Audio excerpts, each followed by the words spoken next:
네, 2021 문화재청 고택 종갓집 활용사업 간송 야행 간송 문화재 이야기 세 번째이자 마지막 해원 신윤복 이야기를 말씀드릴 간송미술관 김민규입니다. 간송 선생이 남긴 사진 중에 유일한 작품이 있습니다.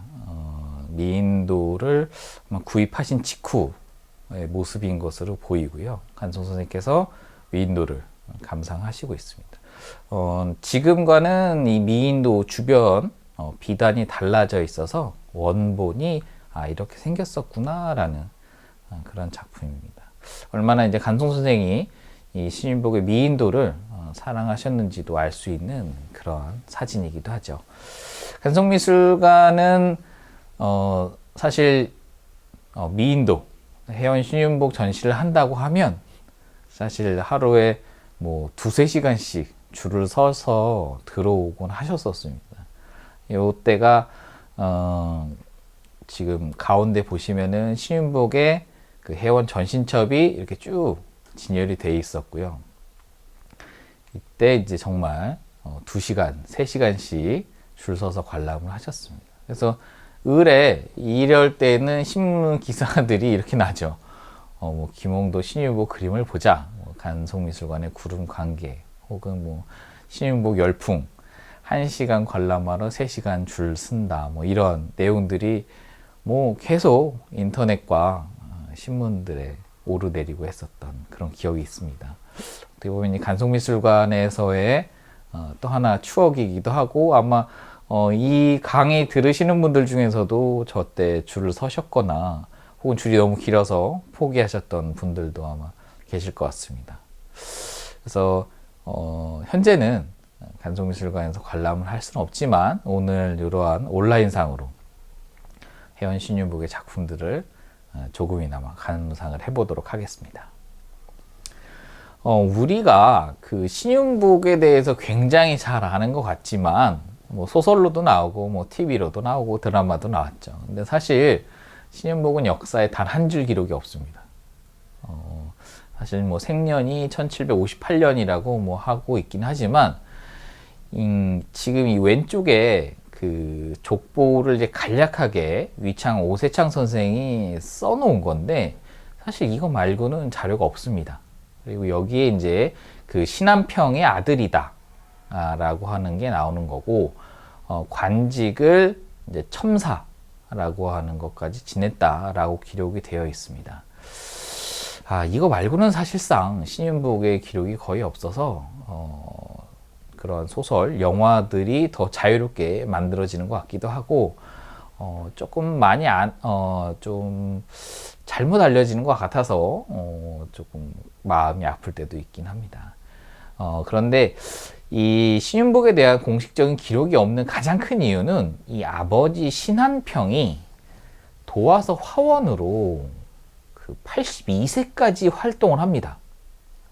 여러분 82세에 공무원으로 활동을 한다라는 거는 어마어마한 일이죠. 심지어 그림을 그리는 도화서 화원으로 84세까지 활동했다는 거는 정말 가히 유례가 없는 일입니다.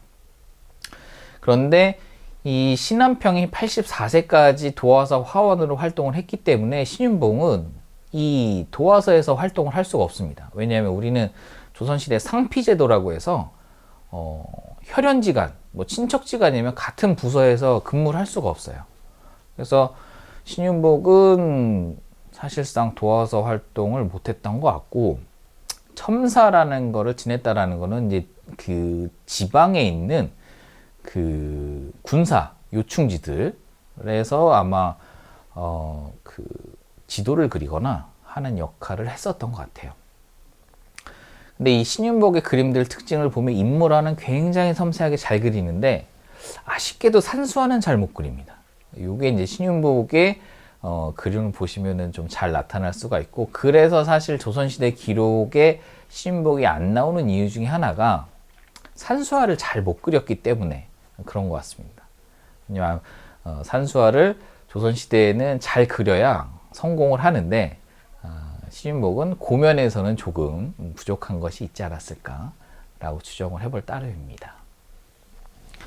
자, 이 신한평이 그린 자모육아라는 그림이 이제 간송미술관에 소장이 되어 있습니다. 여기 보시면은 엄마가 아이 이제 그 젖을 먹이고 있고요. 그 옆에는 남자아이가 서가지고 울고 있습니다. 그리고 또 그 옆에는 여자아이가 이렇게 뭔가를 오물조물하게 만지고 있는 그런 모습을 보이는데, 이렇게 그림을 그릴 수 있게 누가 허락을 했을까요? 당연히 신한평의 부인, 그 다음에 아들, 딸의 모습이지 않았을까라고 추정을 합니다. 그래서 아마 저 뒤에서 서서 울고 있는 아이가 바로 신윤복이지 않을까 추정을 하고 있습니다. 자, 일제 신한평이 그림을 얼마나 잘 그렸냐면요. 특히 초상화에서 정말 독보적인 위치였습니다. 그래서 이 그림은 18세기 명필이죠. 원교 이광사의 초상화를 그리려고 이 신한평이 그 신지도까지 찾아가서 이 그림을 그렸는데요. 이 신한평 그림 중에서는 제일 명품으로 꼽히는 그런 작품입니다. 자세히 보시면 우리나라 18세기 초상화가 얼마나 대단한지 알 수 있는데, 이 귀향지에 수십 년 유배 생활하고 있었던 그 원교 이광사의 그런 풍모가 정말 고스란히 담겨 있는 그런 작품입니다. 자, 그 그림 실력을 이어받은 게 바로 신윤복입니다. 그러니까 신윤복은 당연히 인물화를 잘 그릴 수밖에 없죠. 신한평도 산수화는 남겨진 작품이 거의 없습니다. 그래서 아마 신한평도 산수화보다는 인물화에 더 장기가 있었던 것 같고, 신윤복도 그런 유전자를 물려받았겠죠. 이 작품은 여러분들이 너무 좋아하시고 궁금해하는 바로 미인도입니다. 그래서 한 여인이 옷고름을 뭐 풀고 있다, 뭐 메고 있다, 이런 걸로 뭐 의견이 분분하긴 하지만, 옷고름이랑 그다음에 이제 놀이개를 쥐고 있고, 거기에 이제 회원 신윤복이 자기가 자필로 직접 시까지 이렇게 짧게 적어 놓은 그런 작품입니다.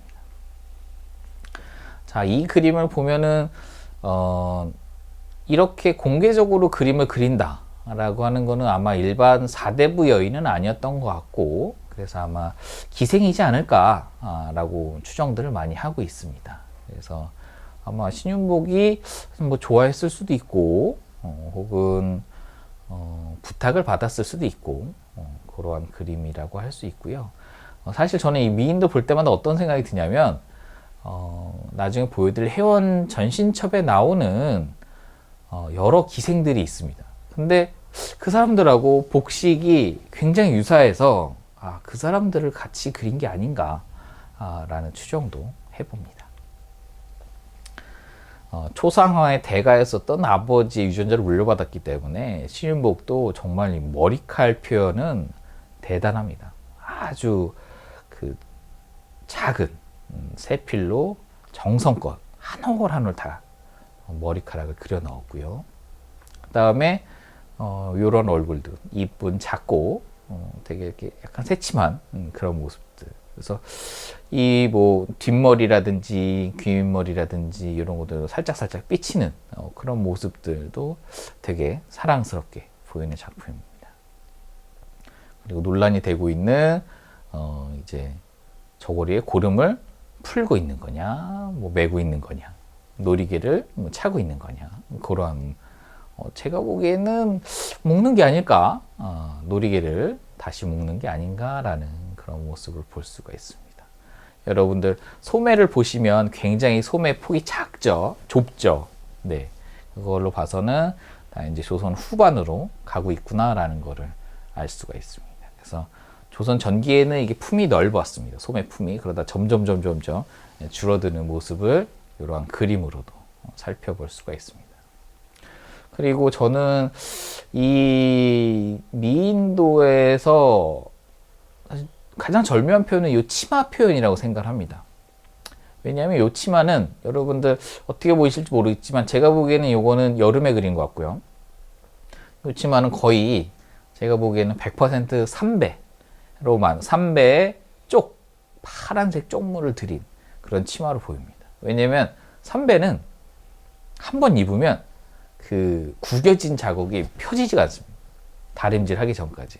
그래서 보면 이게 구깃구깃 이 치마들이 구겨져 있는데 아마도 그런 삼배 치마의 가장 그 현상들을 잘 표현한 것 같고, 그렇게 구겨진 치마 사이로 발 한쪽을 또 내밀고 있는 이러한 전체적인 구도, 그다음에 표현들이 이 신윤복의 미인도가 얼마나 대단한 작품인지 알 수가 있는 것 같습니다. 그리고 이렇게 화제가 이렇게 달려 있습니다. 그런데 여러분들 자세히 보시면 그 신한평, 아버지 신한평이 그린 초상화와 신윤복이 그린 이 미인도의 선들을 비교해 보면 사실 이 신한평이 선이 더 어마어마하게 좋습니다. 힘도 강하고, 그 다음에 주저하지 않고 굉장히 숙련된 필치를 보여줍니다. 그거에 비해서 신윤복은 굉장히 선이 섬세하고 살짝 떨림도 있는 그러한 선들이 있어서 아버지하고 굉장히 다릅니다. 물론 표현되어 있는 인물이 남성, 50대 장년의 남성과 그다음 뭐 20대 초반의 여인이라는 그런 다른 점들도 있겠지만 이런 필선의 차이도 크게 구분이 됩니다. 또 얼굴 표현도 보면은 원교 이광사는 그 수십 년 귀양생 생활을 버티고 있는 그러한 지식인의 굳은 의지, 그런 모습들, 그리고 굉장히 얼굴을 현실적으로 표현하기 위해서 육림은, 그러니까 살결 표현 이런 것들을 많이 사용한 거에 반해 이 미인도에서는 그런 표현은 없죠. 그래서 기존의 초상화 화법하고는 굉장히 많이 다르다. 그리고 이 당시 유행하고 있었던 초상화 화법이랑은 완전히 다른 그림이다라는 것들도 우리가 알 수가 있습니다. 좀 더 디테일을 보시면 사실 이렇게 달랐어? 조선시대 초상화랑 미인도랑 이렇게 다른 그림이구나 라는 걸 알 수가 있습니다.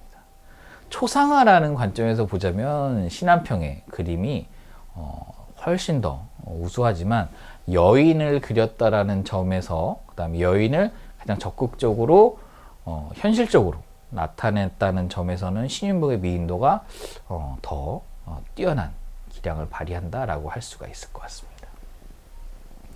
그리고 이제 신윤복의 가장 대표적인 작품이자 사실상 신윤복의 거의 모든 작품이 소록되어 있는 게 바로 이 해원 전신첩이고, 이 작품이 바로 이제 간송미술관에 소장이 되어 있습니다. 자, 이 해원 신윤복의 해원 전신첩은 간송 선생이 1936년에 그 토미타 상회라고 하는 그 기업 주인인 토미타 기사쿠라는 사람한테서 구입을 한 겁니다.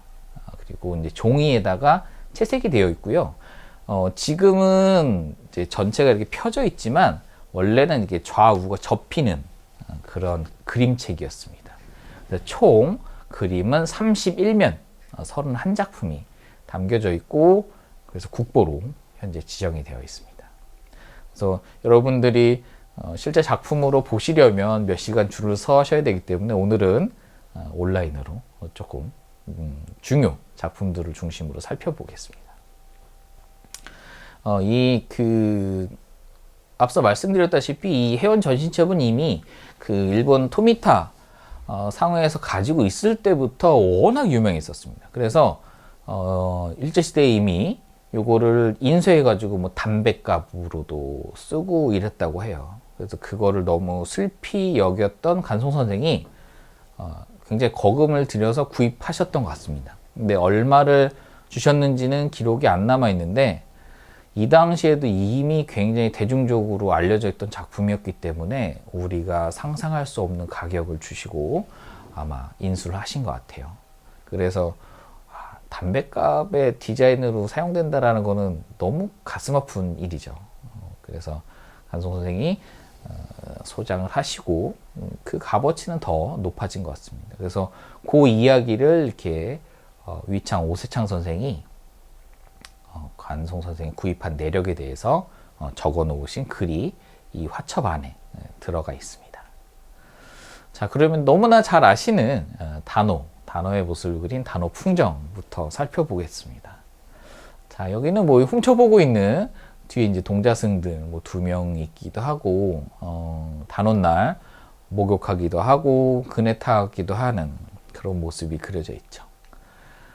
저는 이 그림을 보면은 뭔가 지친 일상이 좀 보이는 것 같습니다. 왜냐하면 뒤에 지금 긴 가채를 목에 걸고 있는 기생이 한 명 보이죠. 아마 기생에 입문한 지 얼마 안 된 사람 같아요. 그래서 저 가채가 너무 무거운 겁니다. 그래서 표정이 굉장히 힘들어 보이는 표정이고, 반면에 앞에 이제 다홍 치마를 입고 그네를 타고 있는 기생은 이미 굉장히 숙련돼 있죠. 그래서 저 무거운 가채를 머리에 이고도 굉장히 가볍게 그네를 타고 있는 그런 모습으로 그려져 있습니다. 그래서 이 얼굴을 보면 사실 여러분도 이 그 신윤복 회원 전신첩에 그려져 있는 얼굴들은 우리 손톱보다 작습니다.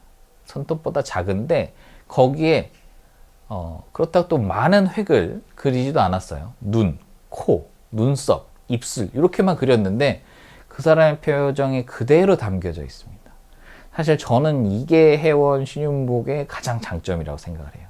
그래서 계속 이러한 표정들을 보여드리도록 하겠습니다. 자, 이거는 이제 술집에서 싸움이 벌어진 거죠. 아름다운 여인이 있으면 또 술이 있으면 남자들은 힘자랑을 하게 되고 거기에 따라서 이렇게 또 싸움이 일어나기도 하죠. 저 뒤쪽에 긴 곰방대를 물고 있는 기생이 있고 그 앞에 이제 싸움에서 졌는지 울상을 짓고 있는 사람도 있고 싸움에서 이겼는지 앞섭을 풀어 헤치면서 의기양양해하고 있는 그런 사람들의 모습도 있습니다. 여기 보시면 한심하게 쳐다보고 있는 기생, 그 다음에 이겨가지고 의기양양하고 있는 남자, 혹은 쥐어 터져가지고 울상을 짓고 있는 사람들 표정까지 다양한 얼굴들이 그려져 있습니다. 그래서 이 그림들을 실제로 보셨으면 얼마나 더 좋았을까라는 생각을 합니다. 요거는 이제 어느 집, 아주 잘 사는 집이겠죠. 집에 연못이 있어서 연꽃을 키우고 있고, 그 다음에 뒤에 이제 돌을 쌓아가지고 정원을 꾸며놨죠. 이거는 사실 궁궐이 아니면 일반 가정에서는 매우 하기 힘든 엄청 대갓집입니다. 거기에 또 악공들도 불러가지고 이제 그 여름날 연꽃 향기 맡으면서 연애를 베풀고 있는 그런 모습입니다.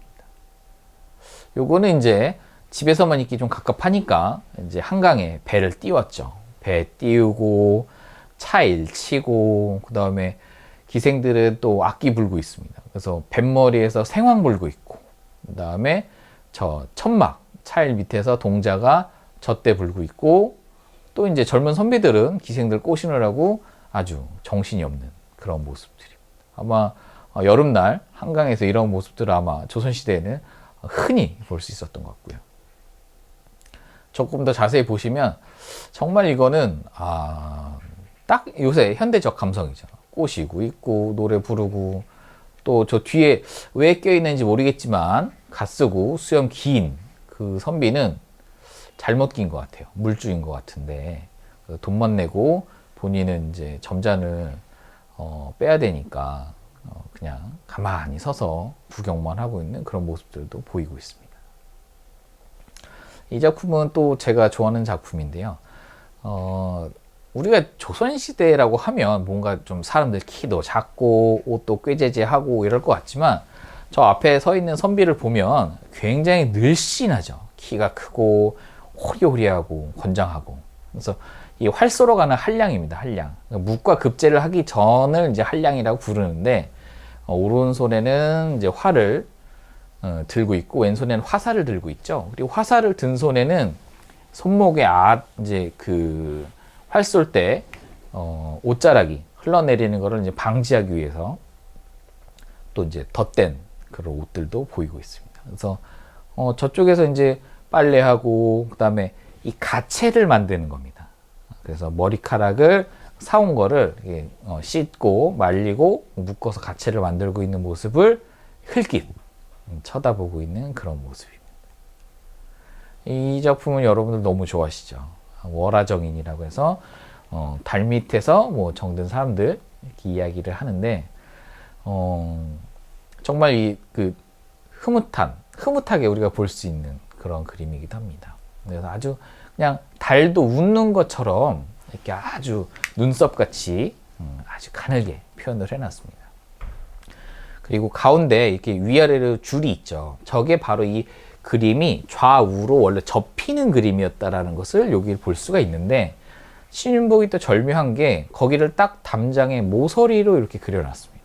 만약에 담장 모서리를 저기서 뭐 1cm, 2cm 앞뒤로 왔다 갔다 했다면 이 작품이 그렇게 운치가 나타나진 않았을 것 같아요. 그래서 절묘한 포치, 이런 것도 화가에게 굉장히 중요한 덕목이기도 합니다. 그리고 이제 최근에는 이 그 달, 저러한 초승달, 저 이제 뭐 월식이라고 보기도 하는데, 저런 월식을 가지고 요 작품에 그려진 연대를 추정하는 그런 연구들도 있습니다. 그런데 이러한 연구들은 사실 실제하고는 좀 맞지 않은 것 같아요. 왜냐하면 신윤복이 이 그림을 그렸을 때 나이는 사실상 40대 후반에서 50대 정도로 보이고, 신윤복의 나이를 보면은 1800년 즈음, 1810년 사이에 아마 그린 것 같은데, 그 일식, 월식과 관련된 시기하고는 좀 많이 차이가 납니다. 그래서 여러분들 물론 다 과학적으로 밝혀낼 수 있다면 너무 좋지만 조금 무리가 있는 해석이지 않을까라는 생각도 해봅니다. 이렇게 정말 부끄러워하는 여인의 모습, 그 다음에 조명 들고 가고 이제 이 발밑을 밝혀주는 남자의 모습들 잘 그려져 있습니다. 요거는 이제 야간 통행 시간에 이제 걸린 겁니다. 그래서 남자가 걸려가지고 미안하다고 하는 모습인데, 여기에서는 조선시대 한복이 얼마나 아름다운지를 볼 수가 있습니다. 요새 뭐 한국 드라마들 유행하고 있고, 해외에서 엄청 유행하고 있고, 또 한복에 대한 관심도 높아지고 있죠. 특히 또 조선시대 그 갓에 대한 관심도 굉장히 높은데, 그러한 우리 아름다운 한복들이 잘 표현이 되어 있고, 이게 이제 겨울인 걸 알 수 있는 게 그 선비가 입고 있는 옷 안쪽에 보시면은 누빔 속옷이 들어가 있고요. 그 다음에 팔에다가 토시를 차고 있습니다. 털 달린 토시. 옆에 있는 기생도 팔토시를 차고 있고, 앞에 그 등불 들고 있는 동자가 긴 고깔 같은 걸 차고 있는데, 저거는 이 갓 위에다가 씌우는 방한 용품이라고 추정을 하고 있습니다. 여러분 생각해 보세요. 겨울에 정말 칼바람이 부는데 갓을 썼어요.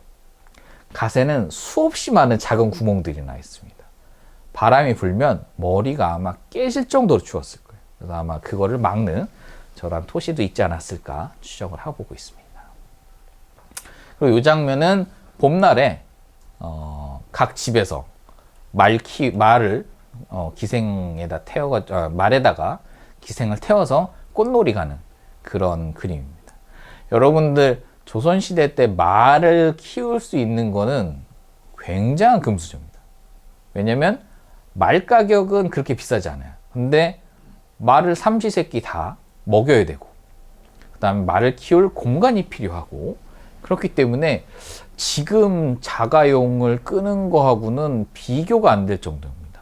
뭐 만약에 지금의 자가용이라고 생각을 한다면 뭐 최고급 스포츠카 정도의 그런 재력이 있어야 키울 수 있었던 게 말이죠. 근데 이 젊은 선비들은 각 집에 말들이 한 마리 이상씩 있어서 그거 이제 끌고 나와서 기생들 태우고 있는 거죠. 그래서 저 앞에 말을 이제 끌고 가는 선비는 원래 이제 마부 구종이 있는데, 그 구종이 쓰고 있었던 이제 모자를 뺏어가지고 자기가 썼어요. 그리고 앞섭도 이렇게 맸습니다. 양반이 저러고 다니면 안 되죠. 근데 그 덕분에 우리는 이 사람이 안에 분홍색 누비 옷을 입었구나라는 것도 알 수가 있습니다. 그래서 아직 추위가 덜 가신 봄이구나라는 걸 알 수가 있고, 양반이 자기 번거지 쓰고 있으니까 갓을 또 쓸 수가 없죠. 뒤에 따라오던 몸종은. 그러니까 그 갓을 또 들고 가고 있으면서 표정이 굉장히 안 좋죠. 그런 모습들. 여기서는 또 이렇게 손수, 그 곰방대를, 기생의 곰방대를 이렇게 들고 가고 있고, 아마 기생이 이제, 다시 곰방대 좀 줘. 라고 제스처를 하는 것 같은 그런 모습입니다. 여기는 늦어가지고 헐레벌떡 뛰어오고 있는 모습인데, 이 바람에 휘날리는 저 장옷, 그 다음에 그 저 뒤에 따라오는 젊은 선비가 가시 뒤로 넘어가는 모습들. 이거는 그냥 그림으로 그려져 있는 작품이지만 너무 생동감이 넘치는 그런 작품입니다. 그리고 여기는 뭐 31점이 이 화첩에 들어있기 때문에 사실은 굉장히 다양한 그림들이 있습니다. 요거는 이제 절에 찾아가고 있는 그런 모습들도 있고요. 요거는 이제 여름에 이제 투호 놀이를 하고 있는 모습들. 그다음에 요거는 아마 주막 정도 되는 것 같은데, 넓은 마루에서 여러 사람이 모여가지고 담배 같이 피고 있는 그런 모습입니다. 요것도 이제 주막이겠죠. 그래서 주막, 뭐 선술집 그 같은 개념일 텐데, 붓두막, 간이 이제 밖에 내놓는 붓두막에서 뭔가를 끓이고 있고, 그 다음에 뒤에 이제 술 항아리 같은 데서 이제 술을 꺼내고 있어서 아마 이게 아침 해장국, 그 다음에 혹은 뭐 패스트푸드 정도로 이제 길 가던 사람들이 밥 한 술 뜨고, 그 다음에 술 한잔 하고 퇴근하는 아마 그런 모습이지 않을까 추정을 또 하고 있습니다. 네, 여기 보시면은 그래서 조선시대 패스트푸드가 이런 모습이었겠구나 라고 추정을 하고 있죠. 네, 이것도 이제 또 봄날에 또 어느 집에서 이제 큰 잔치를 베푼 그런 모습입니다. 이 작품은 이제 그 무당이 굿을 하고 있는 작품인데, 저는 이 작품을 볼 때 이 무당은 전혀 눈에 들어오지 않습니다. 요 두 남녀, 담장을 사이에 두고 바라보고 있는 두 남녀의 사랑을 신윤복은 그린 게 아닌가, 그렇게 생각을 하고 있습니다. 그리고 또 제가 엄청 좋아하는 쌍검대무라는 그림입니다. 이 작품은 우리 옷들, 한복이 얼마나 아름다운지도 잘 표현을 했고, 그 다음에 춤을 추고 있는 저 여인들의 동세, 움직임, 정말 기가 막히게 표현을 했죠. 그리고 여러분들 그 한복 옷 색깔들, 아마 여름을 배경으로 했었을 텐데, 비슷한 쪽을 염색을 한 파란색임에도 불구하고 톤들이 다 다릅니다. 하나하나 다 다르게. 그렇게 해서 그린 걸 볼 때, 신윤복도 정말 보통 사람은 아니구나, 대단한 사람이구나 라는 거를 또 느낄 수가 있습니다. 그래서 칼춤을 추면서 휘돌아가는 그러한 동세가 이 평면적인 그림에서 너무너무 잘 드러나고요. 그 다음에 이제 각 인물들의 표정이 정말 다양합니다. 여기 그 파란색, 그 끄트머리가 파란색 돗자리가 아마 이 연회를 베푸는 주인장인 것 같아요. 자기 혼자 좋은 자리 깔고 뒤에 이제 방석도 있고 뭐 온갖 걸 다 갖다 놓고 있죠. 그 옆에는 약간 좀 지루한지 귀우비는 젊은 선비도 그려져 있기도 하고, 특히 저는 또 요 악공들의 뒤태가 너무 좋습니다. 그래서 당당하고 아름답고, 네, 이런 모습들. 그래서 우리가 지금 한복을 물론 일상생활로는 뭐 입을 수가 없는 환경이기도 하지만, 그나마 저는 사극에서 그래도 우리 한복들을 되게 이쁘게 표현을 해주는 게 되게 다행이라고 생각을 합니다. 그래서 이러한 당당한 모습들, 아름다운 모습들, 조금 더 홍보가 되면 좋을 것 같습니다. 자, 그리고 요거 이제 가을에 아마 단풍놀이를 하러 가는 것 같아요. 그래서 사실은 기생은 저런 거를 탈 수가 없습니다. 저런 가마를. 그런데 이제 어느 대갓집에서 끌고 나온 것 같고요. 그 다음에 앞뒤로 끌고 가고 있는데 뒷머리에다가 이제 그 시동이 단풍 한 꼭지 꺾어가지고 꽂고 있는 그런 모습들도 볼 수가 있습니다. 요거는 이제 쌍육이죠, 쌍육.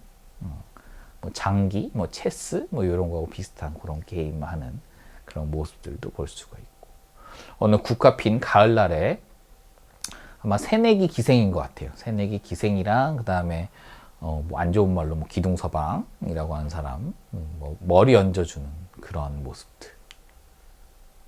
그리고 빨래를 하고 있었는데 동자승이 그 모습 훔쳐보다가 어떤 이제 아주머니한테 혼나고 있는 그런 모습을 이러한 울창한, 그다음 혹은 이제 그늘진 계곡가의 모습으로 이렇게 표현해 놓은 작품들.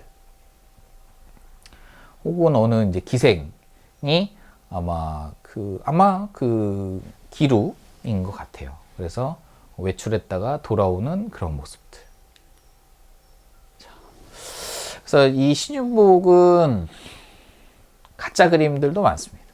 그리고 여러분들 지금 보셨다시피 뭐 신윤복 그림을 보시면은 뭐 사실 우리가 뭐 춘화라고 하는 작품들하고는 굉장히 거리가 있죠.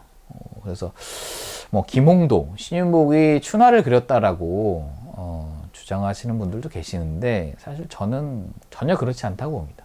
단원이나 회원이 그릴 수 있는 한도, 그리고 그들이 누리고 있었던 지위, 그다음에 그들은 사실 거의 4대부라고 생각을 하고 있었어요. 그래서 그림 팔아가지고 밥 먹는 사람들은 아니었다고 봅니다.